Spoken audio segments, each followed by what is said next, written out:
Hey everybody, welcome back. Another episode of Dragway Memories. Funny car action, hot and heavy here. Charlie Perrault's Telstar out of Minnesota. Up against Stan Bowman, he's out of Ohio, and the Flying Dutchman. Boy, both of them smoking the hides big time. See who gets to the other end. Flying Stan Bowman, Flying Dutchman.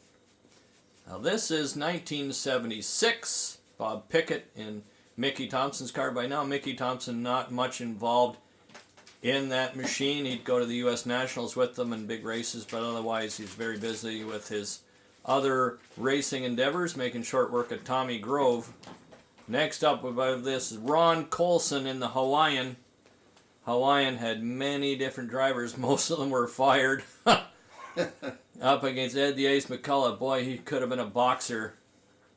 Typical Irishman. Excellent tuner and driver. He survived the halcyon days of funny car racing. And here we go, now with lettering on it. Made lots of laps at Cayuga, world's fastest VW pickup truck. Chuck Poole's Chuck Wagon coming back. Nice machine. Lots of sparks out of the titanium blocks. Looked even cooler at night, hitting the stones on the pavement. Of course, that can't happen today with all the track prep. Here we go with another matchup. Tom Prock in the custom body. Didn't know there was 5 Castronovo brothers until Rob told me. Up against Mongoose's Duster. Out of English leather. Popular men's cologne at the time. Bob Markinson. Look at this machine, ever evolving. Jumping around quite a bit here. Altered machine. Pretty cool Opal. Yeah. Coming up next, it is Gary Bryceland in the ex-Norm Noddle Dennis Warner machine, now called the Hyper Hemi. Fenders flapping in the breeze. And this is our own F.J. Smith. F.J. Smith, synonymous with racing in southern Ontario.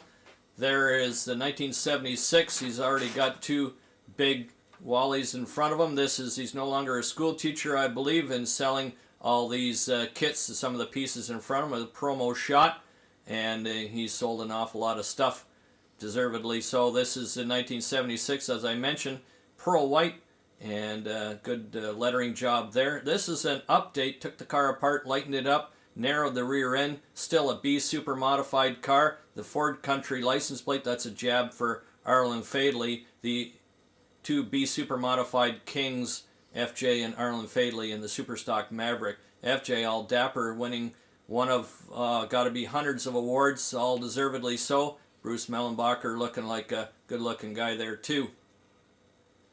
Oldsmobile Calais. Oldsmobile heavily involved with FJ, and he did good work for them. This is a Calais, not a popular body style, but he made it look really good. Nice and white there. Dan Delaney lettering, looking good there. Here's one of the first conversion cars. Could be Austin Ward's car, or it could be the car out in Arizona. Either way, that's the first conversion car up against Glenn Staley, and that Corvette still exists as a Superstocker in Quebec. Here is the filming of Fraggle Rock, if you remember that TV series. Super B, super modified Oldsmobile power plant in the Cutlass. Another nice looking machine. Here we go with one of the first conversion cars again. B super modified packed house at Dragway Park. FJ winning some awards there. FJ Smith again. This is the 1992 IHRA National event. It's freezing cold there. Up against the Diagnolo brothers as the senior at the wheel here. That car later became a world champion with Pete driving the S&R machine out of Rochester. Nice Achieva for FJ. Here we go. FJ and DJ Opry. I don't know how closely matched these cars were, but I would imagine they're very, very similar. Extra clean Dan the Sign Man lettering. This is at St. Thomas. Wonder who won that race. One of my favorites, the Grand Dam. It would have been even more sinister if it had a Liberty or some kind of manual transmission in it, but either way, I love it. Up against the pickup trucks, which were coming onto the scene pretty heavy. Here we go. This picture's 2.5 legends. Grumpy Bill Jenkins, Zora Arcos Dunthoff, Made the Arden heads and the Duntov camshaft, as well as father of the Corvette. And of course, our FJ in the middle. I call it Three Legends. Here we go with the pickup trucks. FJ did a lot of these trucks as well. Always handled well and did a lot of work for them as well. And this is a really nice Rob Potter shot, promo shot 2004. Excellent shot. Both the lady and the car looking just as good today. And here's a very happy FJ Smith with two lovely ladies. Linda Vaughn, of course, the first lady of drag racing, and his lovely daughter Victoria, ably handling the family's car today. Brand new then. Brand new. He told me he just had it out testing, then brought it to the points race. Doing very well here against that unknown Chevelle. And Forrest and Forrest against the X-Spladen Blanchard machine. Central Automotive on it now. We don't know who that is, but a neat car nonetheless. Doug Heaney. Yeah, looks Performance like improvements. traction problems there. Got Simic Canadian in the flag on duster. them. Mike Simic in the duster. Yeah, John Fenn. Bill Morrison now. Wonder what the score is between these two drivers. I'm going to go with the Chevy for some reason. He seems to like more of those. Eric Cramp against Ollie Steffen. Yep, ex-Claude Erveg car. Very cool, big black Corvette. Worth a lot of money today.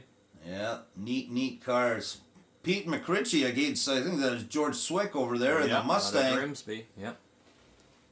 Ex-Dave Freeman car. Yeah. Nice, I love convertibles. I'd like to own that one if I ever won the lottery.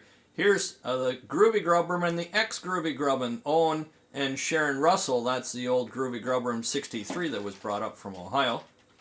69 Camaro against the Worm. This Worm was the ex-Petrie 70 Super D automatic car. They later tubbed this car. It's now nicely restored. Mark Roloffs did a fantastic job of restoring it. Here we go, some heavy hitters. Racing Head Services, the second 69 Camaro convertible Scooter Brothers built. The first one's owned in Texas by the Emmons family. And here we go, Bill Morrison again, and the Claude Erveg car now with Ollie Steffen, Mike and Ollie. Talked to them at the show this weekend. Ollie Steffen, Ollie and his brother Mike, still involved in the sport today with this car. It's ex-Claude Erveg and Agaman car. Look at that, the white paint job. This is about the second incarnation. Always big block, Super B, Super C automatic. Here it is. This is when they first got it. Golden Mile Chevolds, they were prominently involved with these guys. Car solidly in the 8s today. Half shafts broken. They had big, huge U-joints and big half shafts. Still broke them. NHRA finally allowed them to put a solid axle in, and the rest is history. These cars started to fly after that. Nice shot there. It might be a Bob Steyer shot. Car in the 8-second. I think they run 880s, just about 150. Ollie doesn't want to put a chute on it, he says. So there's lots more left. An Armstrong motored machine. 2 Entec cars going at it. Peter McRitchie and Ollie Steffen at San Air. What a race. Jim Zakia. Or Zakia, however you want to pronounce I it. think it's Zakia. Chasing this white Camaro.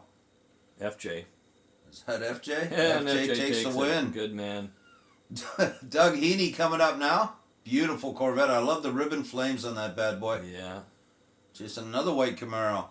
Check out the ramp truck. Yeah, I think that was Zakia's. And Gord Overbaugh, and we're going to call it Larry Dobbs. Yeah, good matchup here. Looks like Larry's going to squeak it out, but... Yeah, he did. Go Gambler and the Central Automotive machine now. We think we saw Bogus Bob's specialty parts on the back there. Gary Bryceland. This poor car. Oh, what a hard life that car has been. Yeah. No longer exists. No longer exists. Beautiful 69 Camaro convertibles. I love them to death. I know a lot about that car. Looked at it quite a bit. Oh, dearie, I hope this goes well. What could go wrong?